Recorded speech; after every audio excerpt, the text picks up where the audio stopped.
Hi, I'm Pete, and welcome to Just a Few Acres Farm. In this episode, I'm going to prime and paint the powertrain of this Farmall 856. It's been a long time coming. Let me give you some close-up before shots here. I've cleaned this tractor off with mostly a knotted wire brush on an angle grinder, and I took off most all the paint, although you can see some red in the casting here.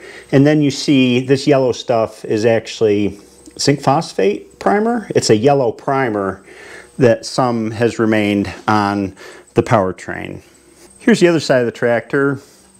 The engine coming back to the MCV and the transmission in here. The differential and bull gears, final drive, the rear axles. The 3-point hydraulics in here, and the 3-point arms, PTO.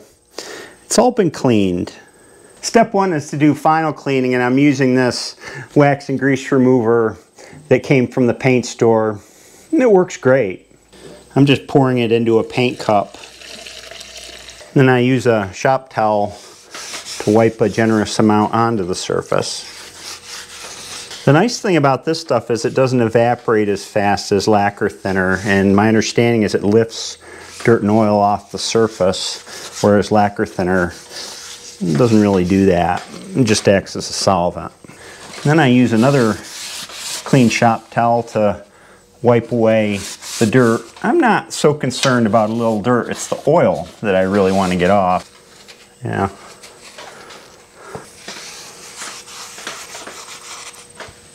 If I were painting sheet metal, I wouldn't be using shop towels for this. I'd be using lint-free rags.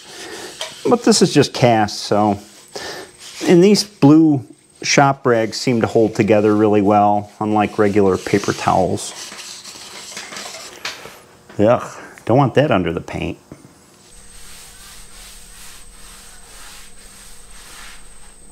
Ugh, dirty, dirty.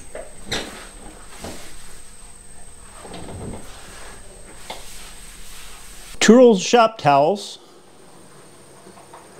clean tractor, and about a half gallon of this stuff. It took a lot off the tractor. I went to, instead of the first method, dipping a clean paper towel in the solution and then wiping with it until it was grubby, and then getting another one and doing the same thing till they started coming pretty clean. And so, I'm ready to start priming. Let me show you my setup. In the room adjacent to the shop, a Quincy air compressor, about 15 CFM, plenty for the paint gun. Through the wall, I just put in a new regulator, an air filter, and a small air dryer desiccant filter. And an HVLP spray gun, high volume, low pressure. This is an Ingersoll Rand model 270G. Painted quite a few tractors with this gun. My paint is PPG brand. This is PPG Omni epoxy primer in gray color, and my top coats are Delfleet Essential. I think the color number is 71310, International Harvester Red. Fortunately, it's August, it's 70-something degrees out. I can throw the shop open, door, windows are all open. Most of you have probably seen me paint before, but for those who haven't, these are the precautions. I use a hat. You can't have red hair at the end of this. I use a respirator. This got a combination charcoal and fiber filters in it. I use Vaseline to seal the mask to my face so I don't breathe in any of the fumes. I got good airflow throughout the shop. In the winter, normally I'd wear long sleeves. I'm not. It's too hot today. And those are my safety precautions. Oh, and nitrile gloves.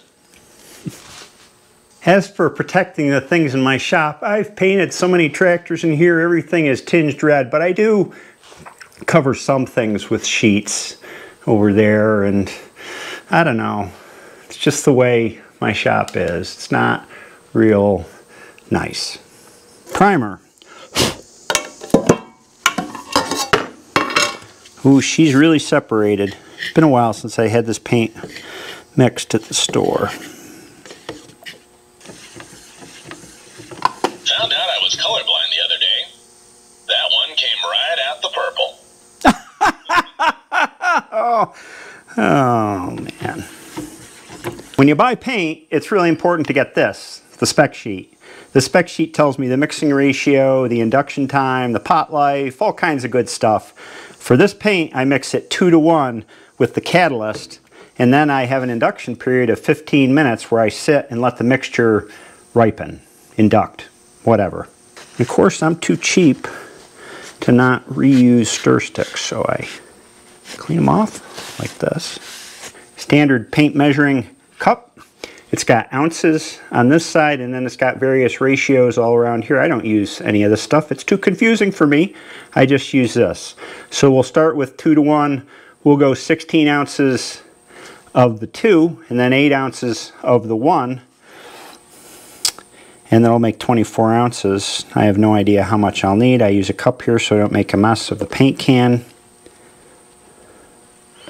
And this paint has an 8-hour pot life. So no worries about spraying it all before it dries. This is the catalyst, Omni MP 175, 8 ounces to bring it to 24 ounces. Guess I cleaned off my paint stick prematurely. Mix it all together. Filter the paint into the sprayer through a filter cone.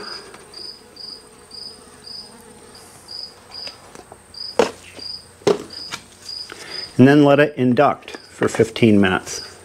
While it's inducting, this is my bucket of old lacquer thinner, which is what I use to clean. I just toss all the stuff in here and leave it sit with the lid on.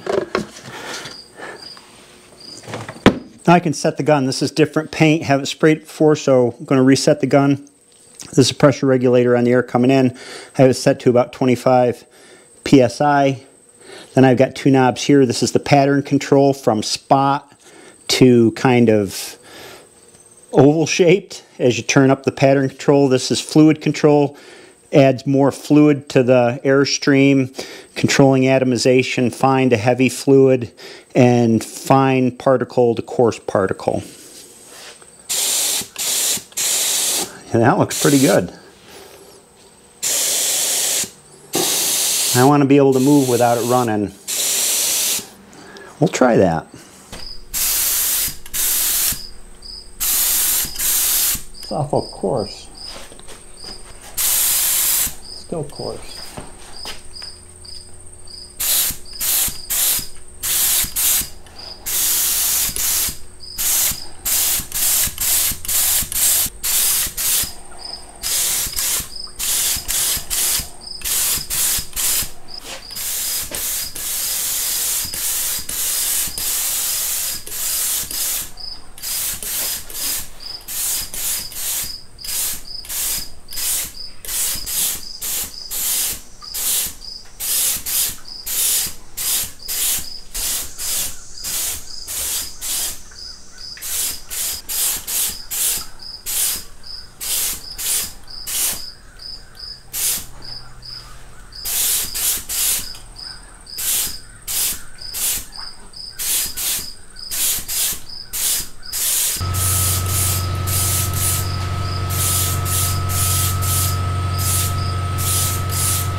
It's the next morning. It didn't need to dry overnight, but it was late when I finished priming, so I said I'll start painting it tomorrow morning.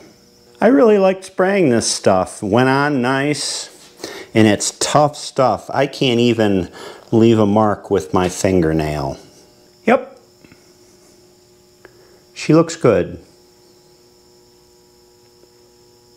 painting tractors can be challenging because there's lots of nooks and crannies, and what I usually do is after I think I've coated everything, then I go through with the light and look here and look there and look all around the bolts and make sure I've gotten everything and touch up as necessary before I finish painting. It's not like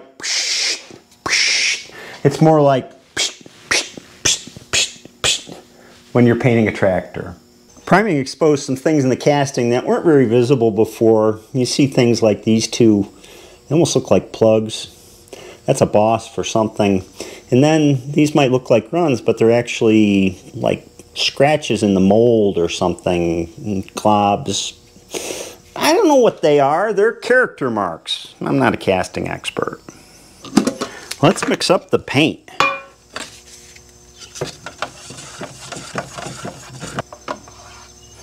Very nice. This is a 6:1 ratio paint, so I've got 3 quarts of paint here. This is known as a short gallon, and then a pint of hardener and a pint of activator. So when you put them all together, you get 1 gallon. So I think I'll do 18 ounces and 3 and 3, 6:1. There's no induction time on this paint, and the pot life is 2 hours. On this big a project, I can easily spray this much in 2 hours. 18 to 21 ounces and 21 to 24 ounces.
It's been raining some while I'm painting. I guess tropical storm is coming tonight. First coat is done, and boy, it sure does look great. This paint is awesome.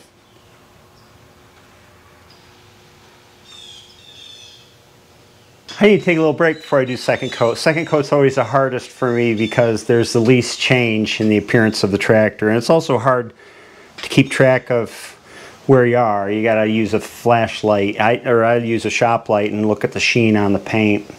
The first coat took, let's see, I started with 24 ounces and then I mixed up another 24 ounce batch right before the end.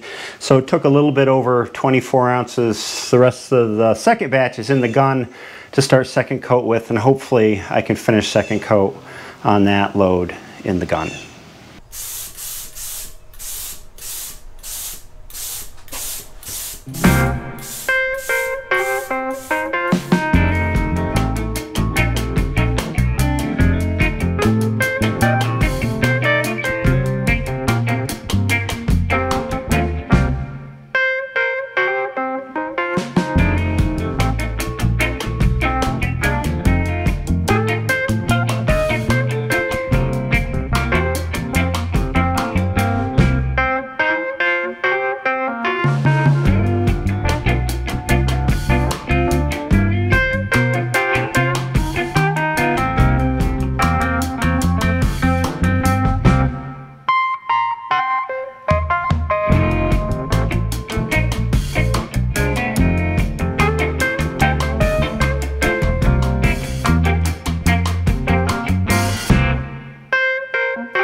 All painted. I'm going to go inside and clean up. We'll come back out tomorrow morning and look at it after the paint's had time to cure.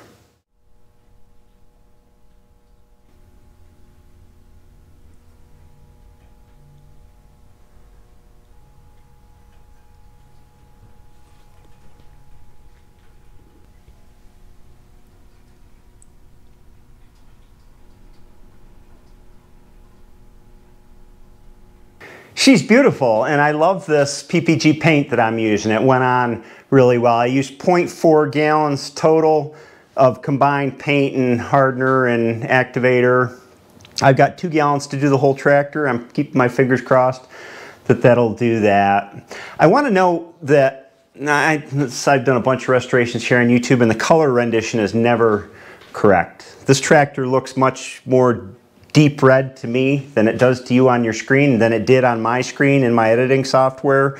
It looks orangey.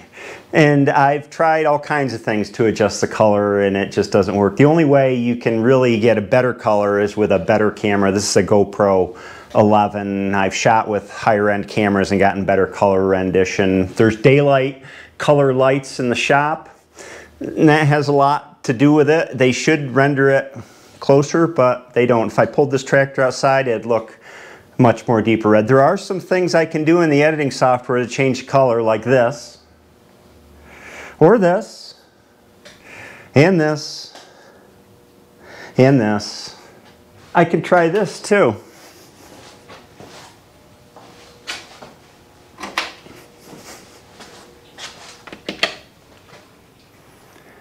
That's a nice deep red, isn't it?